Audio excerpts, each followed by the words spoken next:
What's up, guys? We're back. I'm George Mossey. I'm here with Heather C, and we're on part 2 of the 90-Day Fiancé Tell All. And last night was just insane. Unfortunately, we've already said Stephanie is not going to be on the Tell All, but we do want to say she did post her own couch talk, pillow talk type Tell All last night. Yeah, I can't remember the name. Tina Talk. I don't know. Yeah, but it's on her Instagram. It's an hour long, and she discusses everything that happened in the season with her and Ryan and Harris. And it's actually something that I'm going to check out. I haven't checked it out yet, but I'm going to check it out. And if it's anything worth talking about, we're going to talk about it on here. So let's talk about last night on the actual tell-all, Jovi and Yara. So Jovi was busted on the show. He was actually taking a lie detector test on 90 Day Bearzall, which he failed, which Yara somehow didn't see. And then there was the footage of him with the stripper at the strip club at his bachelor party, going upstairs, which we don't know what happened. He claims literally nothing happened but a private dance, but there was no one present but him and the stripper. And unfortunately, I'm assuming TLC was unable to source the name of the stripper, so we could have had her on the show, because I feel like that's something they would have done. But we weren't able to do that. So I guess we'll never know, but we do know that he failed the lie detector test asking if he had ever slept with a stripper. But again, Jovi is a complete regular at New Orleans strip club, so that question could pertain to something way before Yara was in the picture, so we can't really draw any conclusions from that.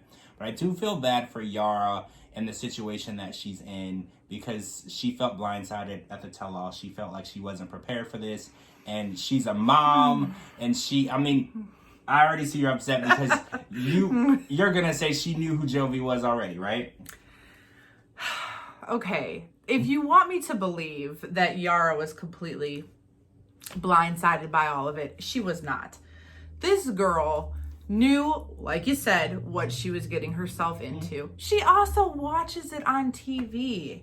I follow a lot of these people on social media, which a lot of you probably do, or if you don't, maybe at least caught some of their stories or photos they post online. And she's always posting her and him and little snippets of the show. And come on, like, she does. She knows what she got herself into. I guess to back up your theory, his mom, Gwen, was on the show last night, the tell-all, and she did say that the last 12 years of his life has been one big bachelor party. Yeah, mom threw him under the bus. Yeah, even his mom said that his actions are definitely not the actions of a husband, and not even the actions of a son that she raised. So she basically, just like Mike's mom, said, hey, this behavior that's going on, I don't approve of it. And she was actually on Yara's side, which was interesting because, going back to when Yara and Gwen met, they did not get along. It took quite a while for them to even bond at all. Having a conversation was difficult. So to watch her on the tell-all on Yara's side was really interesting. These two are perfect for each other. I'm glad they got married and have a family, because his mouth is just as big as hers, because she has put her foot in her mouth just as much times as he has.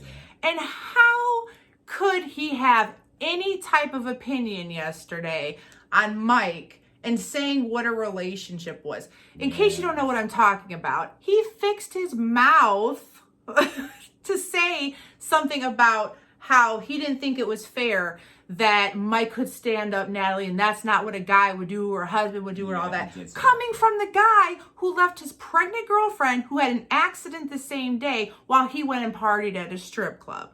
Come on, Jovi. Do better. And maybe you don't, now you know I'm telling you, I'm Team Amira. And they all have a lot to say about her. So I'm just saying.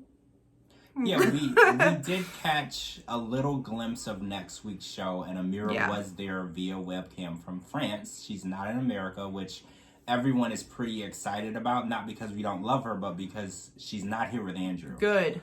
And we're really happy about that. And I like the fact that she agreed to do the show, but she did not agree to communicate with Andrew or let him manipulate her or control her or mudsling. Him and his mother have been throwing mud on Amira and the story and her father and everything about that, what's gone on, for months. And I feel like her taking the power back and saying, I will tell my story, but I'm going to tell you my way, and I will not let anyone manipulate the story and the events that took place. I really actually love that. Me too. I mean, the fact that Andrew threw a hissy fit because Amira wasn't going to be on camera at the same time. Why would she be? All he did all season was belittle her and her father, and his mother and his sister attack them, and said that whatever she's feeling was falsified and she made stuff up. You can't tell people how to feel. You can't tell people how their emotions work. So why would Amira be on the show the same time as him so she could get verbally abused? Exactly. Why? He wouldn't let her get a word in edgewise anyway. No. He would just cut her off and discredit her. But he wanted to be the victim. Yeah, and dismiss her feelings. So I'm excited to see her tell her Me too. story I hope next she gets a week. chance to. I don't know. He looked like he wanted to cry and run away. Based on the video, they made it appear that he was leaving the studio. But you know TLC is in dramatic fashion. I'm pretty sure he did not leave the studio. He will stay for recording. I'm pretty sure you don't get paid until you finish your workday. So I'm pretty sure he will still be there. We will be there to watch it. You guys join us on Twitter. I'm so excited. That was part 1, guys. This was only part 1. All this that we've discussed was only the one part. There's a second part. And we got to make another video. So much to say. There's a lot to talk about next week. And then the following week, we're going to start a whole new season of Happily Ever After with some pretty familiar couples as well. So I'm going to put our Twitters and Instagrams at the bottom. This will be on georgemossey.com. Thank you guys so much for watching. And make sure you live tweet with us next Sunday for this part 2 of the 90 Day Fiancé Season 8 tell-all. Thank you guys. Bye.